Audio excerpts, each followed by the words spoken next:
This essay is about a poem by T.S. Eliot. It's also about having to memorize part of it when I was in high school. But more to the point, it is about our fake president.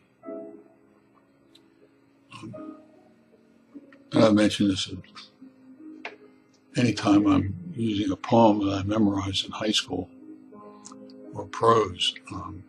I mentioned having to stand in front of my English teachers for 4 years, every semester having to memorize 100 lines of poetry or prose.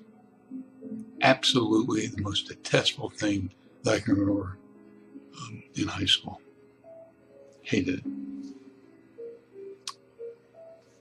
And I've mentioned this every time I've mentioned the memorizing, even though I hated it, as soon as I got out of high school, and for every day of my life since then, which is over half a century, sometime during the day I will either be writing about or I'll remember some lines of poetry or prose.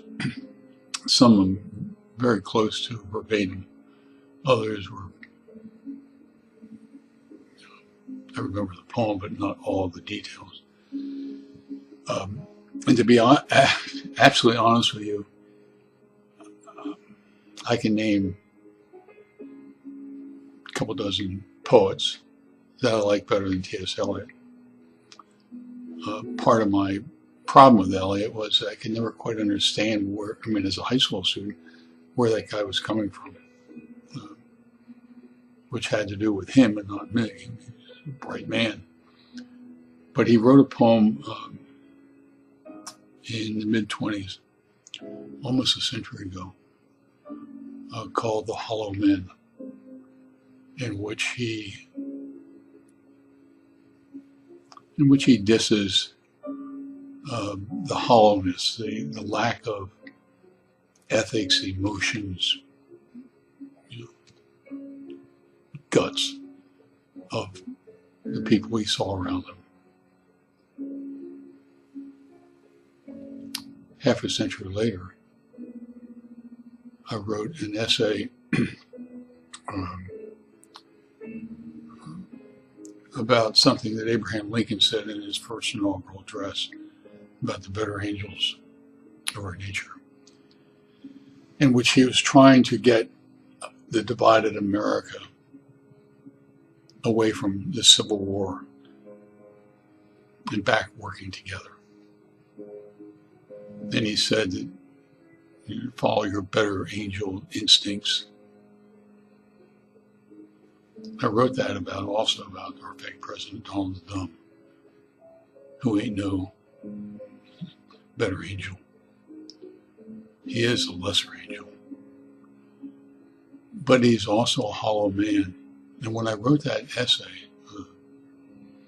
The Better Angels, there's a picture of Donald the Dumb in it. And I don't know what provoked me, but I started to stare at that picture. And I looked at his eyes.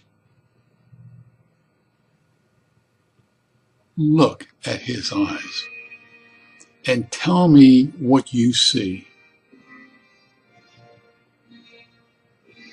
I saw a hollow man. Ethically, morally, educationally. And I said in this recent essay about the hollow man, if it wasn't for the fact that he was a bigot and a racist and a xenophile,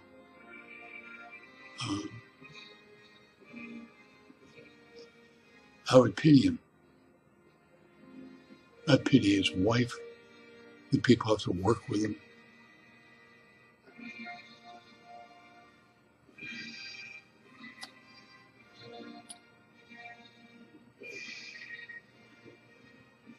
We're in a very strange time in America today.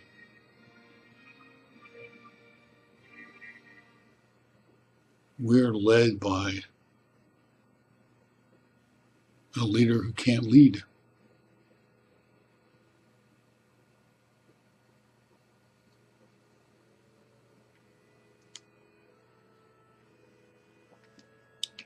I hope we get through this time before Donald Trump resigns or gets impeached.